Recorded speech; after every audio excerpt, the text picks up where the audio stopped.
Back in 2014, YouTube cringe was ubiquitous enough for it to be considered its own genre. From toxic fandoms to the creative works of 12-year-olds, entire communities formed around tearing down others' unorthodox interests. And with how eternally popular Minecraft is, it's perhaps no surprise that those in its fandom became one of the largest targets. One of the most standout examples, due to its sheer expansiveness, was FuturisticHub. Boasting over 3 million subscribers, the channel has been uploading consistently for nearly a decade, with a current cumulative view count of over 1 billion. His videos, which tend to be an amalgamation of fictional characters thrown together in a 3D animation software, bank off getting clicks from children recognizing their favorite cultural icons and thumbnails. While today, his most popular videos star crossovers between characters like Sonic, Baldi's Basics, the Ninja Turtles, and SpongeBob, back in the day there was another ingredient to the mix: Minecraft. One of his first huge breaks on the channel came from his video where SpongeBob explored Minecraft, combining one of the most popular animated characters with arguably the most popular video game. But of course, it wasn't enough for him to use parody law to his advantage to generate hits on his bizarre videos. What truly made him controversial was his affinity for sex appeal, creating several risque animations on the same channel one would think was intended for children. He seemingly took great pleasure in placing these models into sexual situations, creating, well, without beating around the bush, softcore Minecraft porn. Oh, come on, man. That smells like your foot. It's not funny. Come on now. That's gross. What about that? How's that? Does that help? And if that didn't convince you enough of his degeneracy, he eventually posted explicit Minecraft-themed pornography, which has since been taken down from YouTube. Thanks for sparing me of the Minecraft oral, Susan. Similar in vein to the Elsagate scandal, the combination of bizarre fanfiction and a distinctly young audience made FuturisticHub the perfect target for both mockery and moral outrage. At a time when the average commentator was desperate to find a designated cancer of the week, it seemed like the perfect target for ridicule. And given how little of a fight similar targets had given back, they expected to have the last laugh. Well, that's where they were wrong. It probably doesn't come as any surprise that the mind-animating blocky Minecraft tits belongs to a somewhat eccentric individual, but nothing I can say right now will prepare you for just how deranged he truly is. A man so concerned with his image that he will pressure literally anyone who speaks negatively of him to redact themselves, and if they don't comply, he's more than willing to abuse legal forms and even threaten physical harm to silence his critics. Because of that notoriety, few are willing to talk about him at all, and consequently, most don't realize just how extensive his track record is. This is not a video about the FuturisticHub channel, but rather the man behind it, Brian Martin. A story that has remained untold due to his talent of silencing critics and obfuscating his past. And while it's worked well enough up until now, it's worth pointing out that if not for his recent behavior, I would have never discovered just how deep this rabbit hole goes. So join me as we untangle one of the strangest stories to ever come from this platform. A decade-long history of abuse, all stemming from one of the most consistently harmful people on this website. This is the world's worst YouTuber.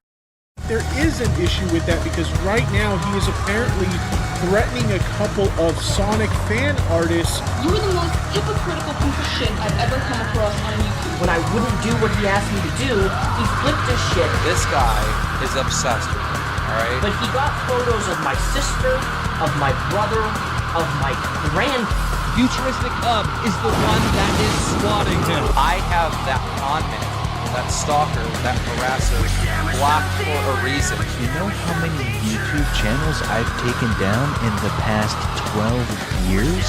Enough to make many people afraid of me. No, dude, I didn't even fucking mention that. I said you fucking left me, you asshole.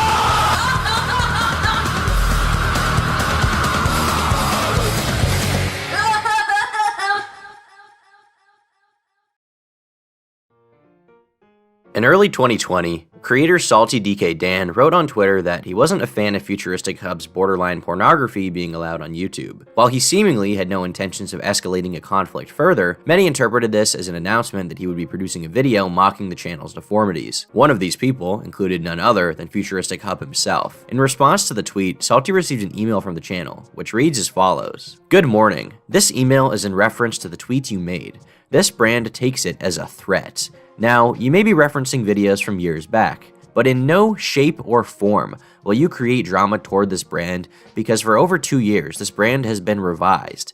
I have no issue with people making videos, but not in the way to stir drama and hate. It is highly advised that you understand what YouTube is actually wanting on their website nowadays. I believe a lot of drama channels should disappear this year as the guidelines roll out. Anyhow, consider this a soft cease and desist. If you have any questions, you may email me back. Satirical videos? No problem, just put a disclaimer. Anything meant to cause serious harm to the channel and or brand will result in consequences. Now, already this is rather odd. Preemptively sending a legal threat to a YouTuber for merely tweeting about them is not something a lot of, if any, other brands do. But it didn't stop there. Shortly after, a Twitter account crowning themselves as an animation god began messaging Salty, as well as others who had simply replied. It was an ardent defender of FuturisticHub, claiming that Salty was on the attack and bully phase against one of the most famous Minecraft animators in history, who'd been around for 8 years and deserved recognition. Given the absurdity and timing of the replies, users quickly began questioning if this was the same person who had sent Salty the soft cease and desist. The account owner initially denied these accusations, of course, though previous tweets and interactions were uncovered in which they rather explicitly admitted their true identity. A zoom in on the account's avatar even reveals it was watermarked with the channel's name. After these interactions, the account was deactivated. As a result, we can't confirm without a shadow of a doubt that this was FuturisticHub. However, when viewed in the larger context of his behavior, it becomes pretty clear that this was likely another manifestation of Brian's chronically insecure ego. The Salty DK Dan case is merely the tip of a massive iceberg of his history of threats, harassment, and even alleged swatting of other creators over the past few years. So, let's take a moment to run through some of his history. Back when he had only 13,000 subscribers, Optimus made a video critical of FuturisticHub.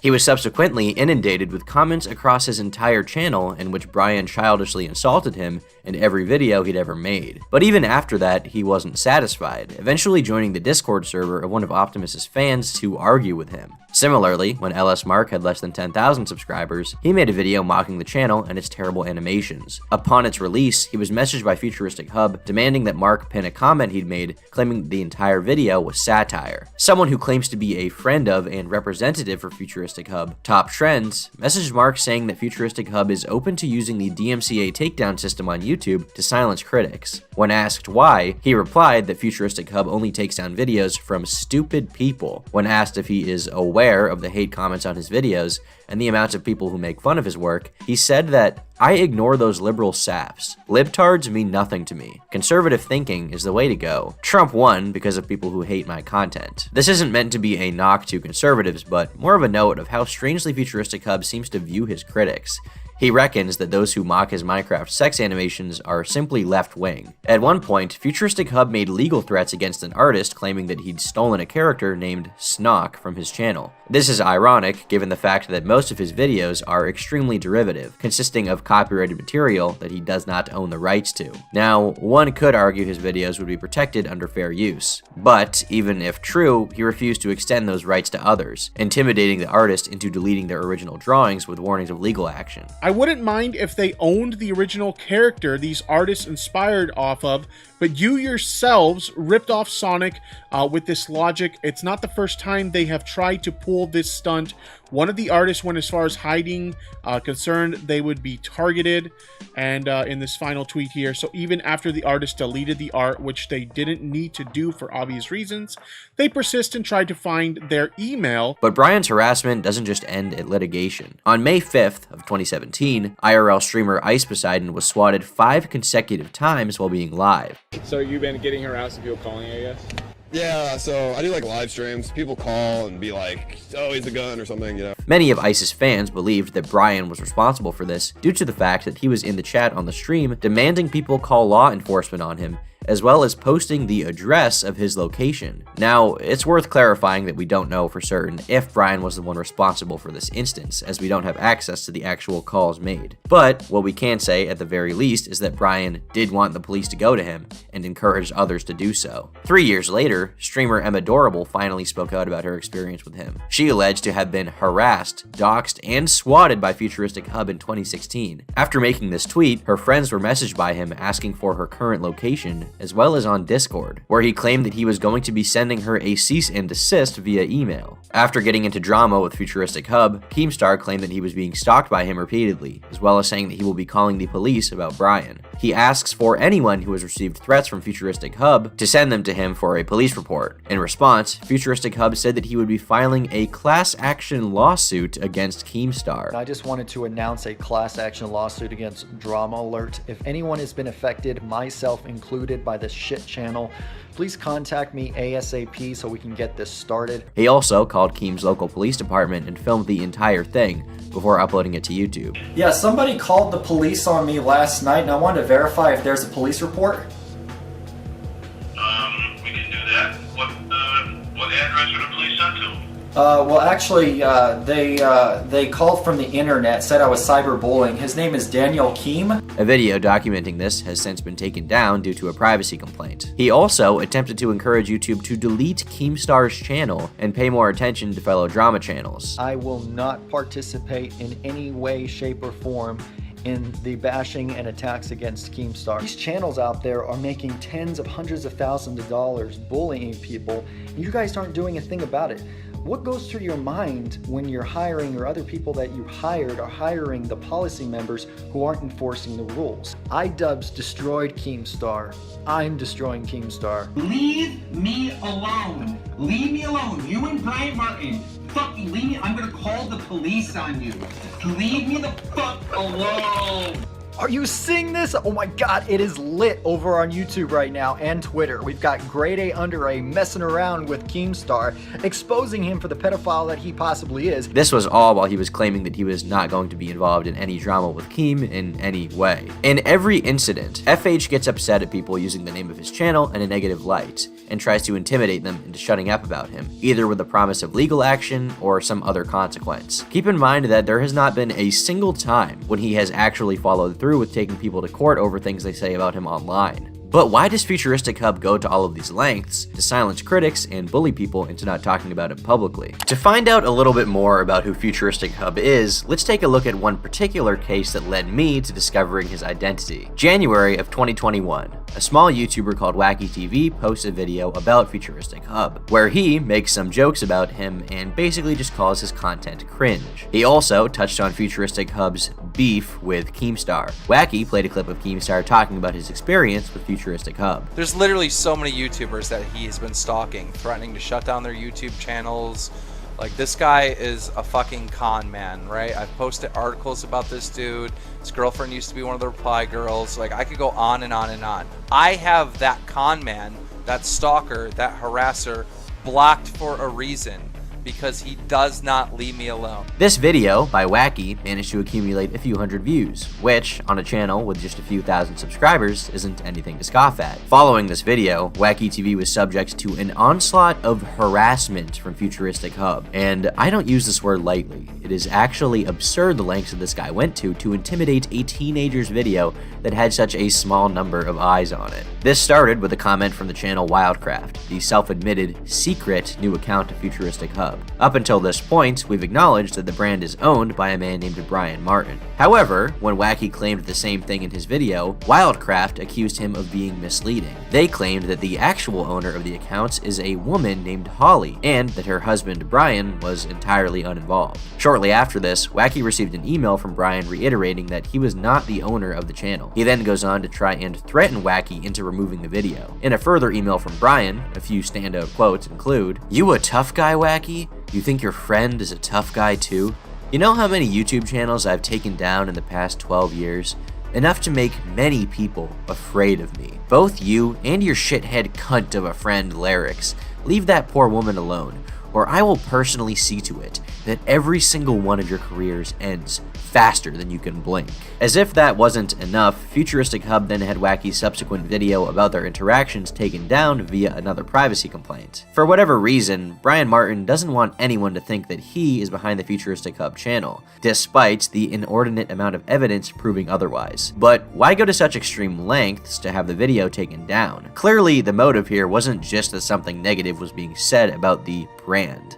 Otherwise, he would have resorted to this lie years earlier. There must be something more serious being hidden. So, let's go back to Brian. Brian Martin, a man who many have credited over the past few years with the channel's unhinged rants about critics and Muslim people. Why doesn't he want the brand tied to him anymore? And could it have something to do with his antics outside of the FuturisticHub brand? The effort to answer that question led me first to a channel simply titled Video Games. With a multi-million subscriber count, it's a relic of a forgotten time on YouTube. As a community channel, it operated as an accumulation of content from various creators who would make videos to be showcased on the account in exchange for exposure, as well as unspecified sums of money. And with how large of an audience it had, this entailed some pretty sizable transactions. Well, it turns out that Brian was one of the individuals who managed the channel. In 2016, a lawsuit was filed over control of the Video Games account. Its conclusion ruled that Brian, as well as one of his business partners, were guilty of committing fraud by avoiding payments. They also were found to not have informed other owners of their proceedings. This ruling meant that Brian, as well as Marco Princip, owed the plaintiffs a total of $20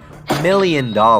In the wake of this verdict, several figures in the gaming community came forward to state that they'd been scammed by the channel as well. This included Vicstar, Quebblecop, Whiteboy 7th Street, Lost in Peace, and Ali A, with Brian and Marco owing each of them thousands upon thousands of dollars. Given their previous conflict, it's perhaps no surprise that Keemstar reported on the situation in April of 2016. The channel with 3.3 million subscribers is a community channel that was owned by Marco and Brian Martin, aka FuturisticHub. The two have been sued for $20 million successfully. Not wanting to let him have the last laugh, 3 months later, Brian uploaded an animation to his channel in which he depicts Keemstar receiving an anal probe in Minecraft. Upon reaching out to a former employee for the Video Games channel, he verified that the Brian Martin sued in the video game suit was also, in fact, the owner of FuturisticHub. He claims that Brian fled the country to escape consequences of the lawsuit,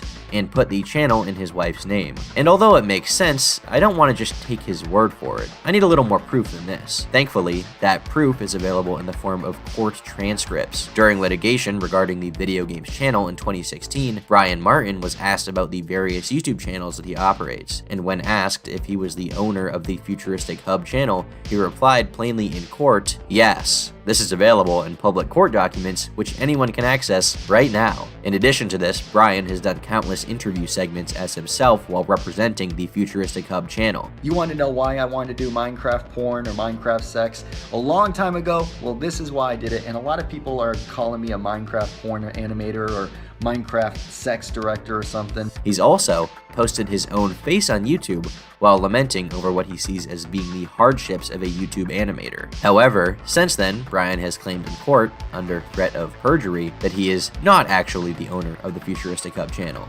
What does she do on YouTube? She's the owner of FuturisticHub. Is she now?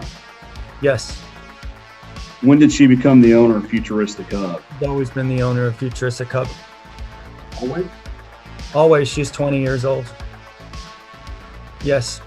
She makes kids' animations. Suddenly, his attempts at deleting years of evidence proving his own involvement make sense, and perhaps shed some light on his previous outbursts. Let's go back to Wacky TV, and when he received the initial comment from Holly, or the Wildcraft channel. Shortly after, he was reached out to by its associated Twitter account. Holly attempted to convince him to remove the video and claim that Brian was not the owner of the FuturisticHub channel. After bringing up the court documents, the account began melting down, saying stop over and over again.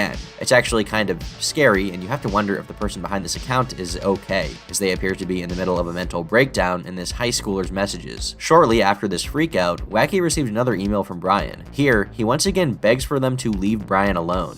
He says that the lawsuit is not actually a real or fair lawsuit. He was sued for no reason. Stay away from the plaintiffs. They will hurt you. Wacky later went on to appear on Tommy C's channel for an interview about FuturisticHub, a video which has since been removed from YouTube due to a privacy complaint. Brian then sent Tommy an email to brag about having his video removed. Suck those balls! You got dick smacked right across the face. I warned you. Don't ever cross me again, or worse, we'll come see you around. Adorable was messaged on January 18th of this year about FuturisticHub from the same account that had been talking to Wacky TV. Here, Holly claims that they are the owner of the FuturisticHub channel and that Brian was merely a manager who had helped with voice acting in the past. To prove this, they cited a supposed face reveal the account had posted on the community tab. This is, again, an attempt at misdirection. They want to lead people away from the idea that Brian had any serious meaningful involvement in the channel. Because, hey look, there's an official face reveal on the channel. It couldn't possibly be Brian.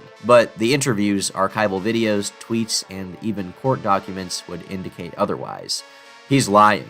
And furthermore, if you try pointing this out or documenting his history online in any meaningful way, you'll have your attempts removed and quickly be met with threats. At this point, we've reached promises of frivolous litigation, allegations of swatting, bizarre Minecraft fetishism as a gotcha, mental breakdowns upon reference to their impending legal troubles, and serial harassment against critics no matter their size. Once again, when Wacky made this video, he had just 2,000 subscribers, and I doubt he's making anything substantial off of YouTube. Brian, on the other hand, runs a channel that has at the very least made a few $100,000 in ad revenue, and this is me being extremely conservative. In reality, he's easily made millions. And if I were to stop here, we would still have a bizarre portrait of the man, Brian Martin. He's a coward, obfuscating the fact that he owns a FuturisticHub channel despite the overwhelming body of evidence from him suggesting otherwise. He's instructed his wife to take fault instead, and is collaborating with her to convince children who expose his wrongdoing to take down their videos. And when they don't comply, he openly abuses the privacy and copyright systems in place to force them to stop mocking him. I could honestly stop here and it would be enough to condemn this man and his activities on YouTube. What most people don't realize is that FuturisticHub isn't the first channel Brian's had on YouTube,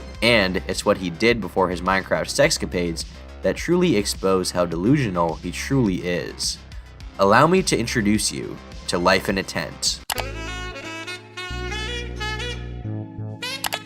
Around 2010, one of the most common forms of content on YouTube was the rant genre. Think of this as a predecessor to what we know today as the commentary community. Rant channels were essentially blogs from other creators where they gave their thoughts on current events and other YouTubers. Your wife, I believe, is actually an aquatic animal called a whale.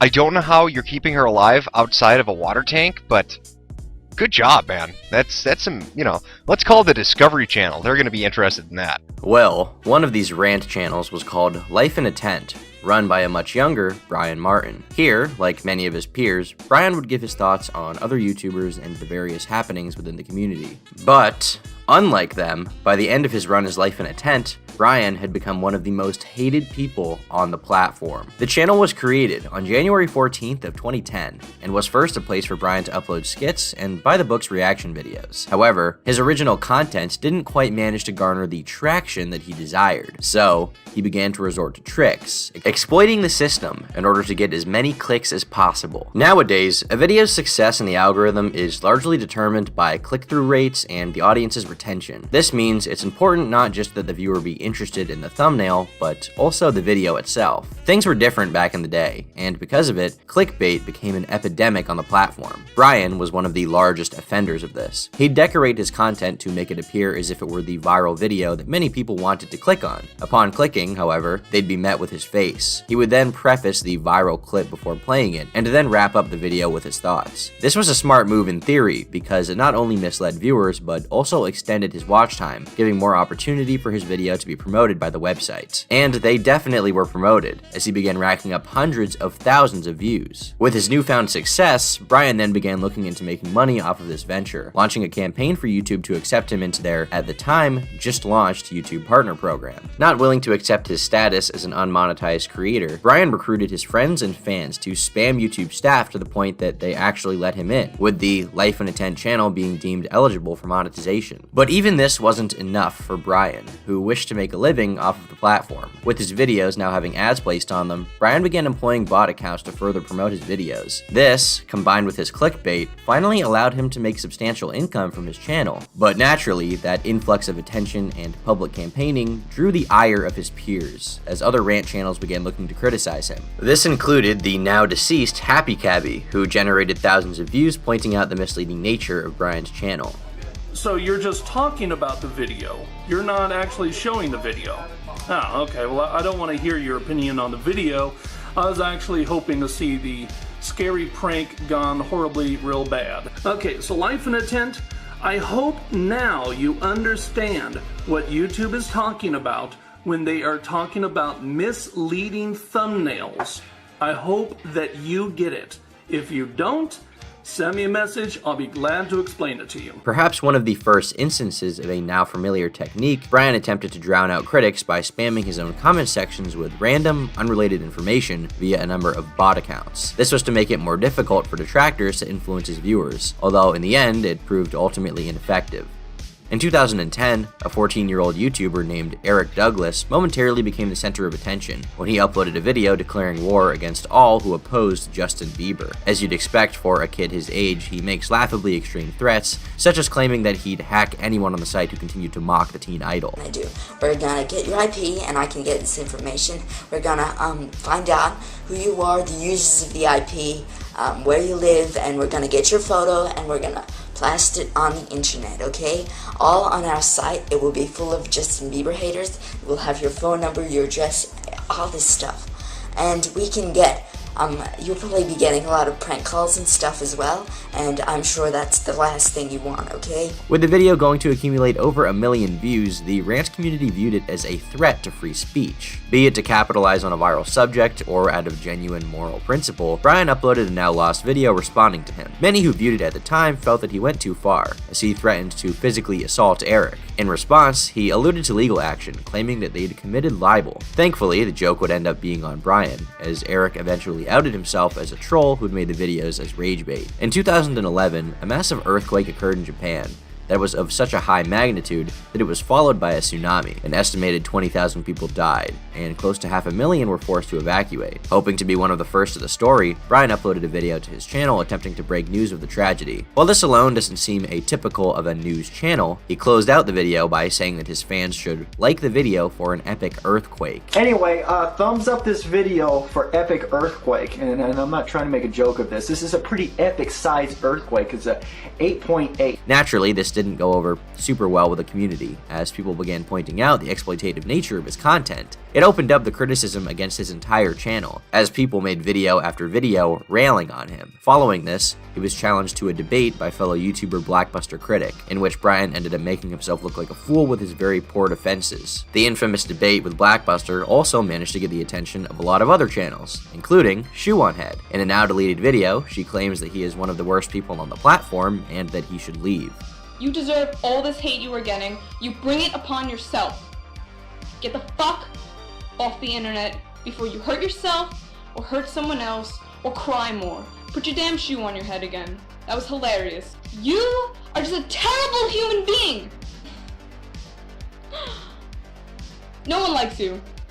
No one likes you! As public opinion of Life and Intent began to shift, people also began to scrutinize Brian more, and in due time, Brian's past grew to haunt his presence as a creator. Pages on Encyclopedia Dramatica and the Rational Wiki were started to document his history of strange and malicious behavior on the internet. At first, it was simply embarrassing posts, such as when he complained about his penis size and asked if there was any way to increase it on a bodybuilding forum. But, soon enough, users began to discover less intrinsic misfortunes. It was discovered that prior to his YouTube endeavor, Brian had been involved in a multitude of illegitimate business practices. This, in particular, involved a site titled MrCashGift.com, dedicated entirely to promoting a scam. Even just in reading the site's front page, it should raise several red flags of fraudulent activity. Welcome, and thank you for visiting the MrCashGift.com website.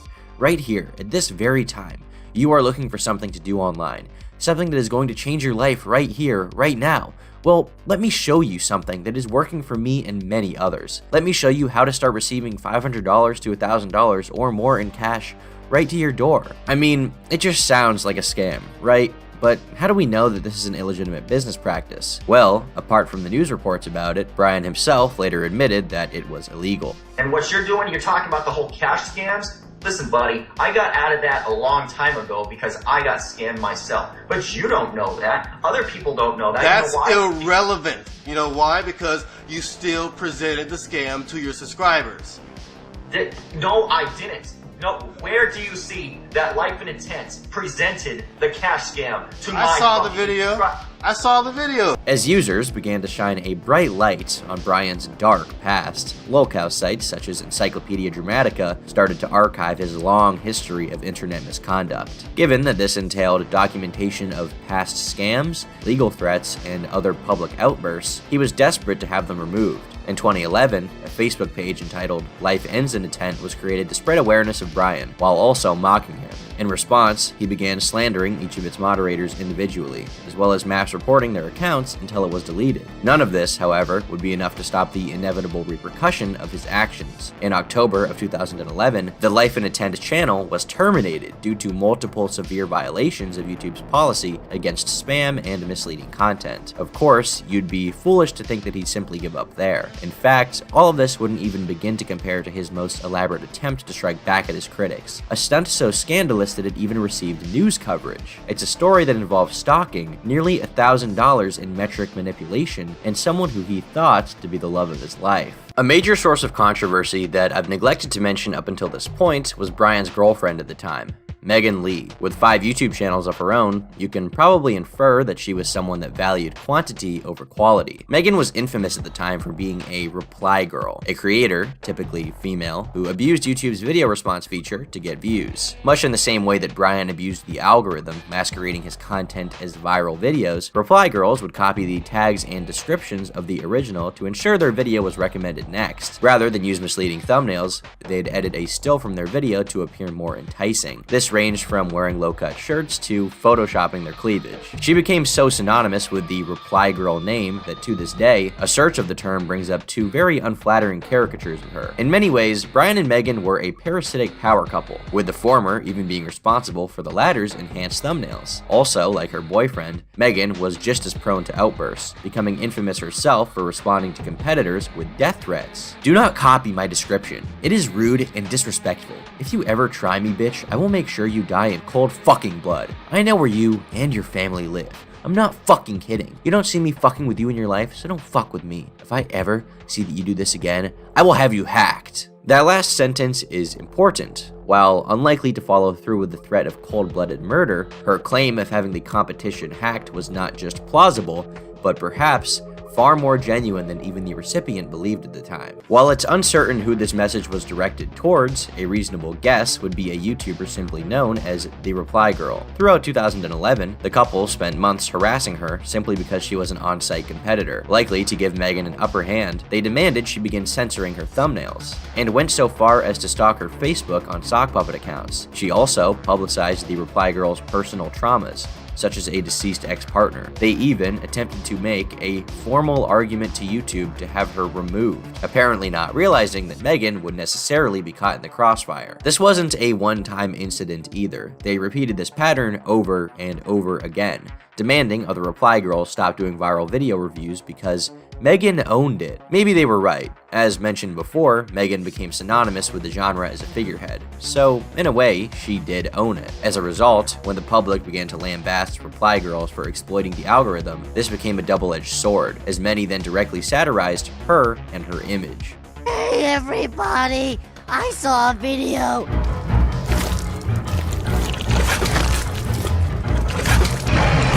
But anyway, this goes out to Megan Speaks, the Reply Girl, whoever the fuck is making these videos. I'm sorry, when I click on a video and I want to see maybe, some related videos that have something to do with Minecraft or something else, and all I see is your tits or your Photoshop enhanced tits over here on the freaking the side for related videos, it annoys the fuck out of me. In early 2012, the couple began fighting back against the onslaught of mockery directed towards Megan. Upset that creators such as the Yogscast and OniNG were liking videos that mocked her, she attempted to pull strings behind the scenes to have them punished. Using her connections at Machinima, she emailed a representative asking to have the video removed. They responded that they would have the thumbnail striked for using her likeness. Unsatisfied that it wasn't entirely deleted, however, Brian took to Twitter to threaten VidCon. He writes that VidCon will not be fun this year, noting that they'll survive the threat threats, but will need better security. This was seen as significant enough of a threat that Hank Green himself commented on the video, stating that they'd be taking appropriate steps to dealing with them. Less than a week later, a series of leaked Skype chat logs would reveal the full extent of Brian and Megan's attempts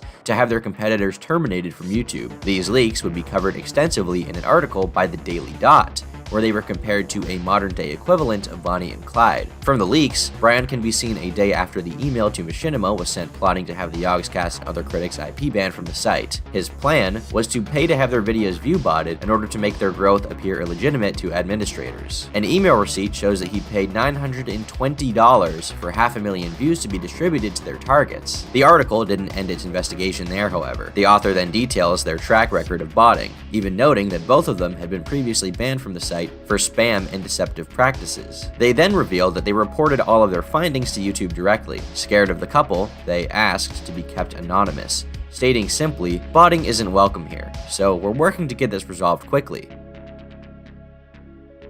In 2012, Brian returned to YouTube on a number of different accounts, wanting to rebuild his brand in some way. However, all of these attempts were unsuccessful. As of that time, everyone on the platform still remembered all of the crazy shit he had done and his very strange activities on and off platform. It was at this time that the FuturisticHub channel was created, taking off in the following years. It's also believed that Brian and Megan split up at some point in 2018 or 2019, as he is currently married to the aforementioned Holly. While he has managed to create a new brand, Brian evidently has been unable to move on from his typical behavior of making bad content and then crying when people don't like it. As shown before, this has since totaled to a mountain of terrible shit he's done to his critics. All stuff he wants to remain hidden, which I guess I understand. If I had done this many terrible fucking things, I definitely want it to be hidden as well. I definitely wouldn't harass kids online when they make fun of me. I definitely wouldn't send them fake legal threats and tell them that I would try to ruin their careers. But Brian obviously does, because his ego is so fragile that he can't stand someone calling his cringy animations, well, cringy. If it hadn't been for what happened to Wacky TV, it's unlikely that I would have even looked into this story and the long list of shenanigans that Brian has gotten himself into. Instead, in his attempt to hide away from people who don't like what he does, he only opened the door for a plethora of other information about him to get out. And, believe it or not, this is only a portion of the information available about Brian, and his twin brother, and the various crimes they have been responsible for over the years. Believe me, folks, some of the most damning material is yet to come. But more on that in part 2. Thanks for watching. I've been Turkey Tom, and until next time, leave me alone.